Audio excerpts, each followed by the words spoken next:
नमस्कार दोस्तों, मैं सतीश जोशी आपका अपने चैनल शाइनिंग इलेक्ट्रिकल में स्वागत करता हूं।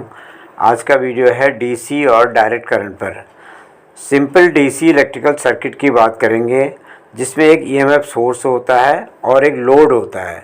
Current which is called circuit current जो फ्लो होगी when we combine these two parts. अब जब हम दोनों पार्ट्स को कंबाइन कर देंगे, ईएमएफ पार्ट और लोड के पार्ट को, तो मेक ए क्लोज लूप बन जाएगा। EMF part has some resistance to the circuit current. EMF part का भी कोई रेसिस्टेंस होता है जिसको हम कहेंगे internal resistance small R. Load part has some resistance capital R. Small R equal to rho L upon A, जहाँ पर क्या है, इंटरनल पार्ट का ईएमएफ पार्ट का स्पेसिफिक रेजिस्टेंस है रो, एल लंबाई है और ए उसका क्रॉस सेक्शन एरिया है। तो इससे हमारा small R internal resistance calculate हो जाएगा।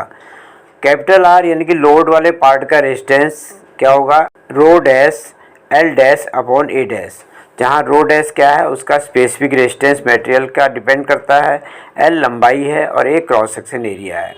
Total resistance of the circuit, तो इन दोनों को रेजिस्टेंस को मिला के टोटल रेजिस्टेंस आ जाएगा, जो कि small R plus capital R ohms होगा। If E M F equal to E joule per unit charge, E joule per unit charge या ई जूल पर कूलाम को कहते हैं volts, then circuit current I is equal to I, circuit current कैसे flow होगी, कितनी होगी, that will be E upon R plus R, जहाँ E क्या है, ईएमएफ है जूल पर कूलाम में, आर प्लस आर ओम में रेजिस्टेंस है, दोनों का कंबाइंड रेजिस्टेंस है दोनों पार्टों का। E is equal to I R plus R, और I R plus I R capital R और I I small R. Voltage drop across small R क्या होगी, आई स्मॉल आर, और voltage drop across outer resistance part load part I R. इसी प्रकार copper conductors का structure हमने यहाँ बनाया हुआ है।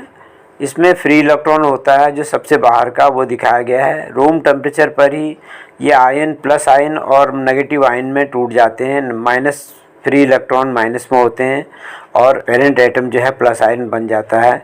ये कॉपर कंडक्टर हमने दिखाया है। डीसी और डायरेक्ट करंट, इसमें हम फिर देखेंगे simple EMF part having one detached electron. हमने सिंपल ईएमएफ पार्ट दिखाया है जिसमें एक इलेक्ट्रॉन दिखाया है जो डिटैच हो गया है। डिटैच करने में हमने एनर्जी उसको लगी है, क्योंकि प्लस माइनस के बीच फोर्स ऑफ अट्रैक्शन हो जाता है, इलेक्ट्रिक चार्ज हैं, तो उनको सेपरेट करने में हमें एनर्जी लगती है, और जितनी स्पीड से हम उसको जितनी एनर्जी दे के सेपरेट करेंगे उतना ज़्यादा उनमें वोल्टेज आ जाती है, ईएमएफ हो जाता है। ये लोड पार्ट है, जैसा कि कॉपर स्ट्रक्चर में दिखाया था, प्लस आयन और फ्री इलेक्ट्रॉन हैं जो वेंडर हैं, इधर उधर एपिजर्ड मैनर में रहता है।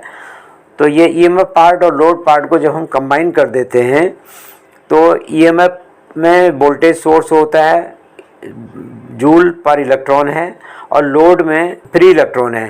तो जब इन दोनों को हम कंबाइन कर देते हैं तो एनर्जी जो है, ये एक इलेक्ट्रॉन पर जो है 1 जूल मान लिया हमने पर फ्री इलेक्ट्रॉन 1 जूल है।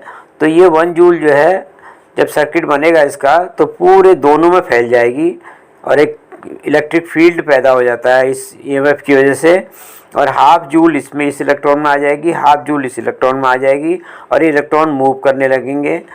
ई इक्वल टू हमने माना 6.242 इंटू 10⁻18 जूल पर कूलाम, क्योंकि एक इलेक्ट्रॉन बहुत छोटा है इसलिए 6.242 इंटू 10⁻18 इलेक्ट्रॉन के चार्ज को 1 कूलाम कहते हैं।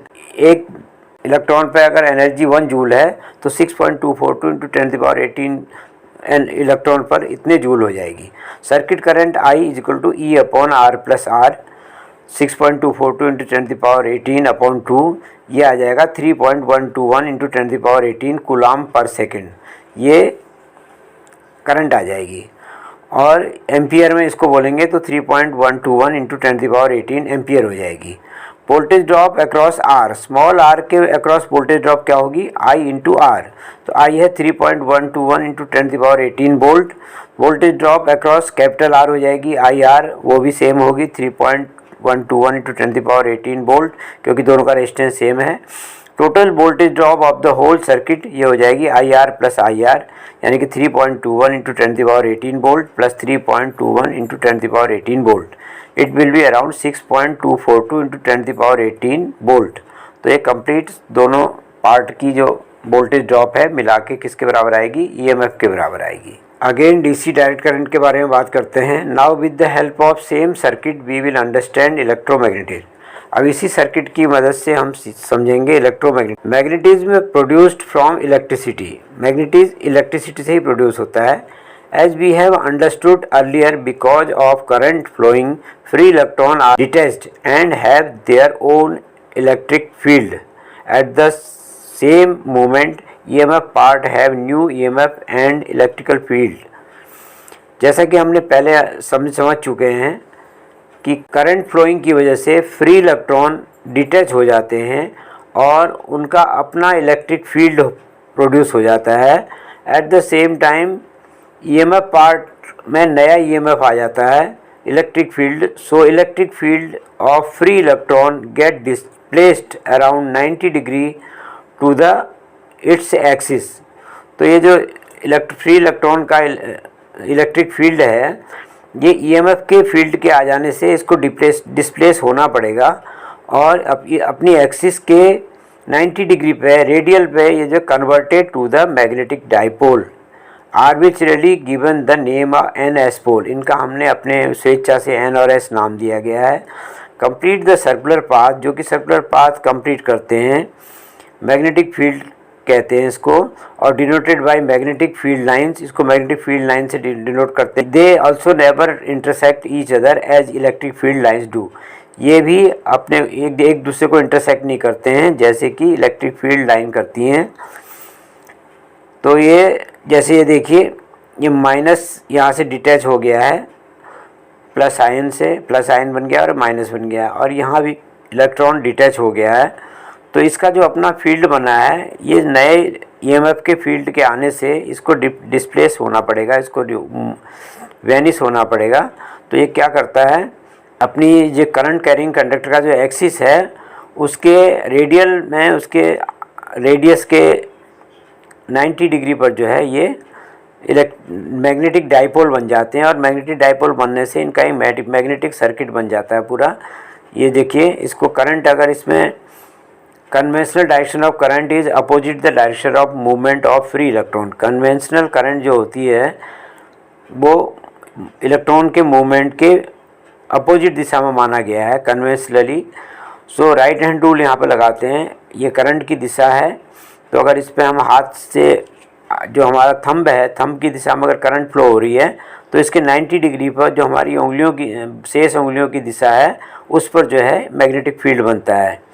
डायरेक्शन ऑफ करंट I है और direction of magnetic field S2N ये है। तो अगर आपको टॉपिक समझ में आया है तो लाइक करें और शेयर करें। Thank you.